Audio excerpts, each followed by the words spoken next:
ಈ ದೈವಗಳು ನನ್ನ ಅಂಡರ್ಸ್ಟ್ಯಾಂಡಿಂಗಲ್ಲಿ ನಾನು ಇನ್ ಜನರಲ್ ದೈವಗಳ ಬಗ್ಗೆ ಹೇಳೋದಾದರೆ, ದೇವ್ರಿಗೆ ನಾವು ಆ್ಯಪ್ಲಿಕೇಶನ್ ಕೊಟ್ಟರೆ ಅಲ್ಲಿಂದ ರಿಸಲ್ಟ್ ಬರೋದು ಸ್ವಲ್ಪ ನಿಧಾನ ಆಗ್ಬೋದು. ಬಟ್ ದೈವಗಳಿಗೆ ನಾವು ಇದು ಮಾಡಿದ ತಕ್ಷಣ ಅವು ತಕ್ಷಣ ಅಲ್ಲೇ ನಮಗೆ ಇದು ಮಾಡ್ತವೆ ಅಂತ ಹೇಳ್ಬೋದು. ಅಷ್ಟು ನಮಗೆ ಹತ್ತಿರವಾಗಿರುವಂಥದ್ದು ಅಂತ ಹೇಳ್ಬೋದು.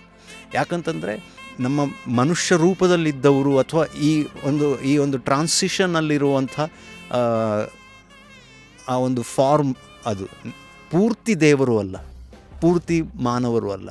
ಸೊ ಆ ರೀತಿಯ ಒಂದು ಕನೆಕ್ಷನ್ ಇರುತ್ತೆ ಅಲ್ಲಿ, ಆ ಒಂದು ದೈವಿ ಶಕ್ತಿಯನ್ನು ಹೊಂದಿರುವಂಥವು. ಹಾಗಾಗಿ ಶೀಘ್ರ ಕೋಪನೂ ಬರುತ್ತೆ. ಸೊ ಶೀಘ್ರವಾಗಿ ಇದು ಆಗ್ತವೆ, ಸಮಾಧಾನ.